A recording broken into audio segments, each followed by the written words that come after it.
Olá, pessoal. Agora a gente vai falar sobre a unidade de busca de instruções.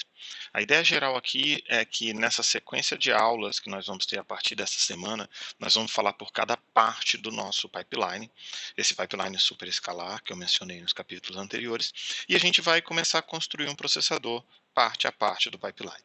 A gente não está falando aqui de estágios, tá? Cada uma dessas partes do pipeline vão ter um ou múltiplos estágios, e justamente por isso que a gente vai falá-las por nomes, Instruction Fat Unit, quer dizer, o pedaço que faz a busca de instrução. O que nós queremos aqui? A gente precisa primeiro tentar entender alguns conceitos para iniciar a nossa conversa. A gente está focando em processadores superescalares. E se nós vamos focar em processador superescalar, nós vamos ter que buscar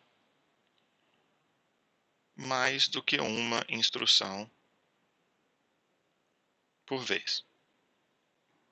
Só que nesse momento eu vou mostrar um exemplo de uma instrução e a gente, ao final dessa semana, a gente vai falar como generalizar esse fato. Mas a ideia geral é que a gente tem que pensar que múltiplas instruções precisam ser buscadas na memória ao mesmo tempo, porque senão eu não consigo rodar mais do que uma instrução por vez. Tá? Além disso, a gente está pensando que é um pipeline um pouquinho mais elaborado. Eu vou exemplificar com um pipeline de 5 estágios, mas ao final a gente vai colocar esse pipeline com múltiplos outros estágios. E a fase de busca de instruções, ela precisa, deixa eu só anotar aqui, né, pipeline mais complexo. E a fase de busca de instruções, para garantir o fluxo de instruções, eu preciso permitir que o processador receba essas instruções de algum jeito. E um dos grandes problemas disso é que nós temos instruções de salto. E uma instrução de salto, uma vez que ela salta, eu enchi o pipeline com instruções que estavam após ela e a gente vai desperdiçar essas instruções. Então, um dos pontos mais críticos aqui é a previsão de saltos.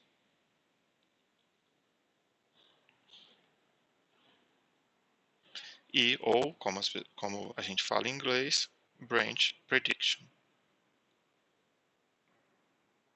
Certo? E aqui entra um ponto bem importante, a gente vai começar por esse pedaço. Então a gente vai pegar um pipeline, vamos começar a falar sobre previsão de saltos, e aí a gente vai avançar nos branch predictions alternativos e depois a gente constrói essa parte do pipeline.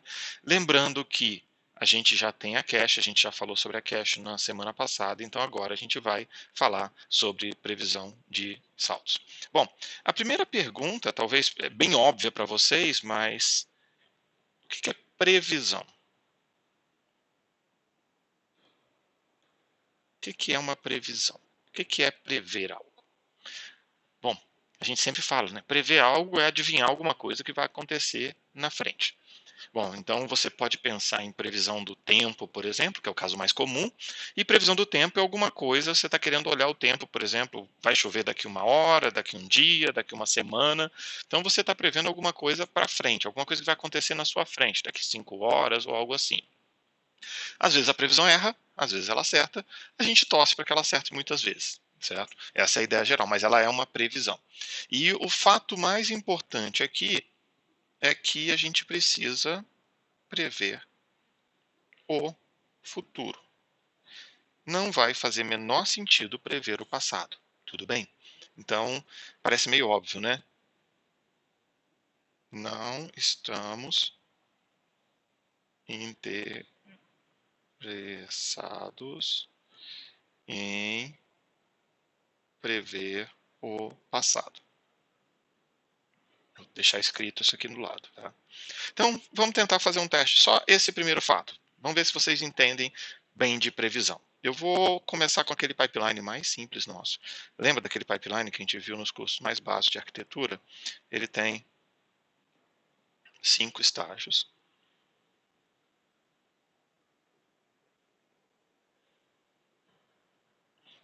Então, ele tem 5 estágios de pipeline. Eu tenho um estágio de instruction fetch, eu tenho um estágio de instruction decode, um estágio de execução, um estágio de memória e um estágio de write back. E aí a pergunta para vocês é: em que lugar a gente coloca, em qual estágio aqui, qual desses 5 estágios, a gente coloca o branch prediction? Uma pausa para vocês, vou contar até 3 e vou responder. 1, 2, 3. Ok, pessoal? Parou? Pensou? Então vamos lá. A gente vai colocar o Branch Prediction no lugar onde a gente realmente precisa fazer uma previsão. Tá? Então vamos pensar assim, do ponto de vista de uma instrução de salto, o que acontece? Nesse último estágio, no write back, eu já sei tudo sobre a instrução.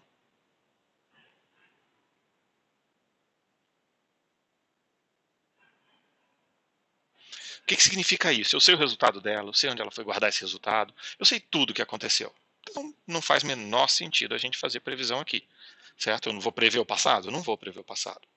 Nesse estágio aqui de memória, o que a gente sabe sobre a instrução? Praticamente tudo, menos o valor da memória.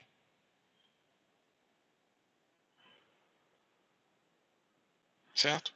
Então, assim, eu sei tudo menos o valor da memória, mas eu estou falando de uma instrução de salto. Uma instrução de salto não faz acesso explícito à memória para load store, então também não podemos, não vamos colocar o branch prediction aqui, não faz menor sentido isso. O estágio de execução, o que o estágio de execução vai fazer? Ele vai fazer algum tipo de conta, algum tipo de operação aritmética. A gente tem como principal unidade aqui dentro a LU. Tá? Então, o que a gente vai querer colocar aqui dentro? Eu tenho uma LU, então eu vou fazer a minha execução e eu vou fazer as operações lógicas e aritméticas nesse estágio. Bom, uma instrução de salto, ela faz conta de endereço, certo? Mas o que acontece é que ao final desse estágio, a conta está ok. Concorda comigo? Então, aqui ele vai fazer a conta, certo? Então, eu vou colocar aqui, ó, tudo menos a conta. Só que a conta fica pronta aqui no finalzinho desse estágio, certo? Então, de que adianta eu prever o endereço destino se ao final do estágio eu já terei o endereço destino? E eu terei o endereço exato. Então, novamente, esse cara também não vai ser o lugar onde a gente vai fazer salto.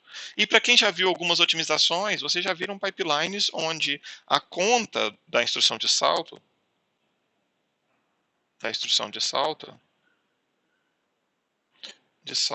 é feita aqui. Não sei se vocês já viram uma otimização desse pipeline, onde você puxa a conta da instrução de salto para o estágio de decodificação. Mas esse estágio aqui, ele também descobre que é um salto. Poxa, bem interessante, né? Agora a gente já está pensando em alguma coisa aqui. Nesse estágio eu sei que a instrução é o salto, mas nesse estágio eu também sou capaz de saber o endereço destino. Poxa, eu vou prever o quê? Eu já vou terminar essa instrução sabendo que ela é um salto e sabendo o endereço destino dela. A gente também não vai colocar nesse estágio. Sobra o primeiro estágio. Coincidentemente, para quem prestou atenção, o Instruction Fetch é exatamente o estágio que a gente está discutindo hoje, certo? Então não faz muita fuga para a gente. Mas aí entra uma questão bem interessante para a gente agora, tá? Então, se eu vou colocar o preditor de saltos aqui no Instruction Fetch, a gente tem algumas características importantes. Se a gente vai trabalhar no Instruction Fetch, a gente não sabe que a instrução é de salto. Na realidade é o seguinte, né? No estágio de Instruction Fetch, a gente só sabe que é um PC. Então,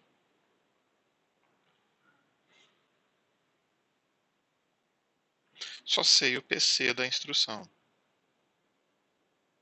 Poxa, começa a ficar difícil, né? Você não tem só que prever se a instrução é de salto, para onde a instrução vai saltar. Você tem que prever que ela é uma instrução de salto, que ela vai saltar e para onde ela vai saltar. Então são 3 perguntas que a gente precisa fazer, tá? Então existem 3 perguntas aqui. Nós vamos ter que trabalhar com 3 perguntas, responder 3 perguntas. Primeira pergunta.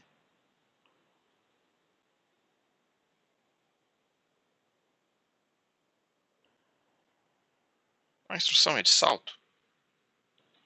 A segunda pergunta. Ela vai saltar?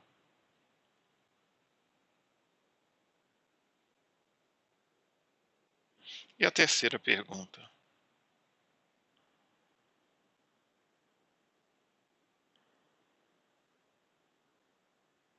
Para qual endereço ela vai saltar? Então a gente precisa responder essas 3 perguntas. Pergunta 1, essa aqui é uma instrução de salto? Pergunta 2, ela vai saltar? Pergunta 3, para qual endereço? Às vezes uma dessas perguntas é mais fácil do que as outras, tá? Mas a gente precisa responder todas as 3. E aqui tem outro ponto bem importante, né? O que a gente tem como entrada para todas essas perguntas? A nossa entrada é o PC. Então, assim, baseado no PC, eu vou ter que adivinhar se essa instrução é uma instrução de salto, se ela vai saltar e para que endereço ela vai saltar. Tudo bem? A gente pode olhar um pouquinho mais e pode avançar um pouco e tentar descobrir um pouquinho pelos bits da instrução. Mas a priori a gente vai trabalhar em cima da instrução, que é o PC. Eu vou pegar o PC e vou trabalhar nessa direção. Bom, então se nós temos o PC aqui, certo? Nós vamos pegar aqui um módulo, que é o nosso.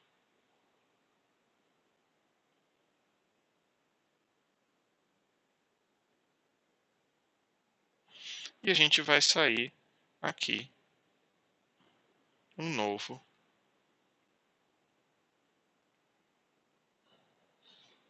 A gente vai ter aqui, então, um novo PC. Deixa eu só escrever isso com a letra menos feia. Então, a gente vai ter um novo PC aqui, tá bom? Então, esse é o cenário. De vez em quando a gente acerta, de vez em quando a gente erra. Então, a gente certamente tem que ter um feedback aqui. A gente precisa de algum nível de feedback para poder garantir que o nosso resultado esteja correto ou esteja satisfatório. Ou se ele estiver errado, a gente tem que informar para que a gente possa trabalhar. Tá? Então, a ideia geral de previsão de desvio é trabalhar com esse cenário. Você vai pegar um PC, vai fazer o Branch Prediction e vai, através dele, descobrir um novo PC. Tudo bem? Então, essas são as entradas e essas são as saídas de um PC.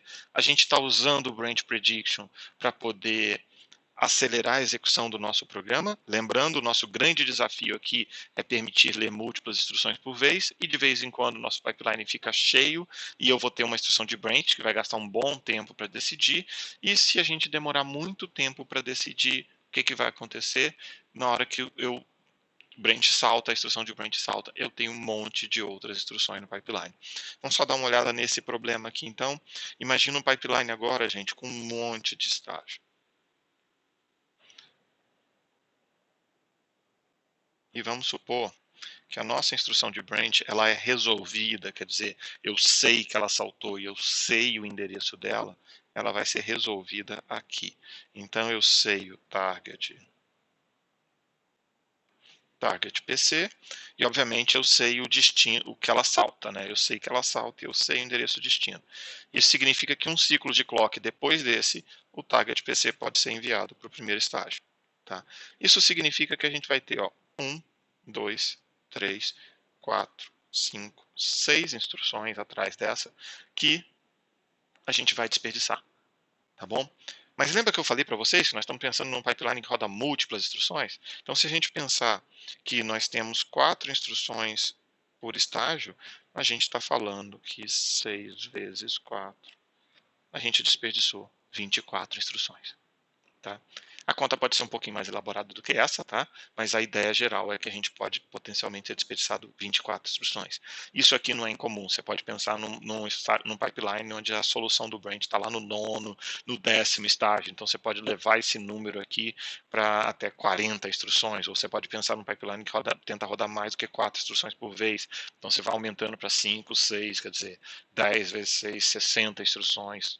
Muitas instruções podem estar no meio do caminho e a gente ainda tem questões de fora de ordem e tudo mais, então a gente gera um problema bem grande se a gente começar a errar o branch prediction. E também tentando fazer um pouco de conta, se uma instrução de branch pode me causar 24 outras perdas, quer dizer, eu perco 24 instruções, tá? A gente não quer também fazer uma taxa de acerto baixa, né? Isso aqui nos leva a buscar uma taxa de acerto alta, né?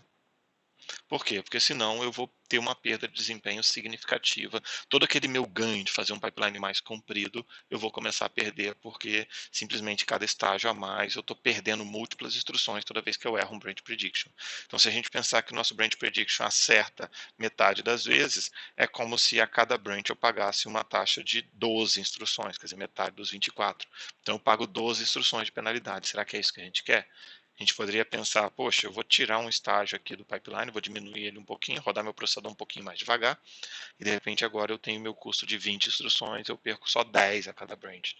certo? Então a gente vai tentando trazer o branch mais para o início, e isso começa a melhorar um pouquinho o nosso desempenho, no sentido de evitar a perda de instruções. Observa que eu não estou terminando mais instruções por vez, eu estou piorando o meu clock, eu estou piorando a minha taxa de instruções, mas eu estou ganhando em não desperdiçar tantas delas com branch prediction, tá?